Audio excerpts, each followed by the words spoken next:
महात्मा बुद्ध एक गांव में ठहरे हुए थे। वे प्रत्येक दिन शाम को वहां पर सत्संग करते थे। भक्तों की भीड़ होती थी क्योंकि उनके वचनों से जीवन को सही दिशा बोध प्राप्त होता था। बुद्ध की वाणी में गजब का जादू था।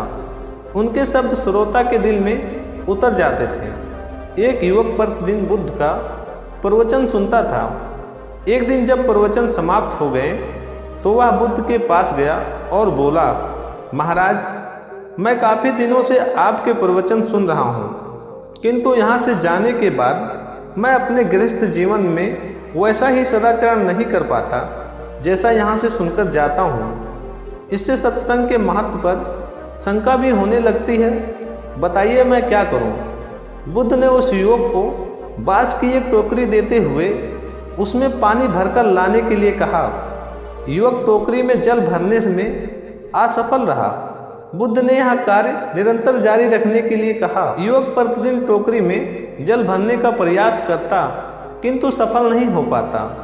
कुछ दिनों बाद बुद्ध ने उससे पूछा, इतने दिनों में टोकरी में लगातार जल डालने से क्या टोकरी में कोई फर्क नजर आया?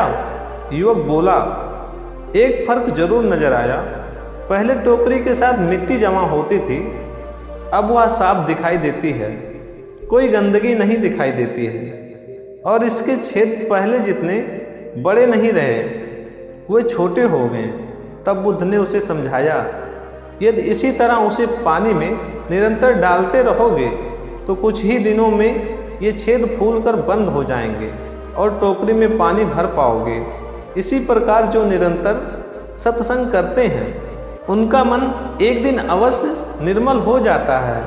अवगुण उसके छिद्र से निकल जाते हैं और गुणों का जल भरने लगता है। युवक ने बुद्ध से अपनी समस्या का समाधान पा लिया। निरंतर सत्संग से दुर्जन भी सज्जन हो जाते हैं, क्योंकि महापुरुषों की पवित्र वाणी उनके मानसिक विकारों से दूर उनमें सद्विचारों का आलोक प्रसारित कर देते हैं।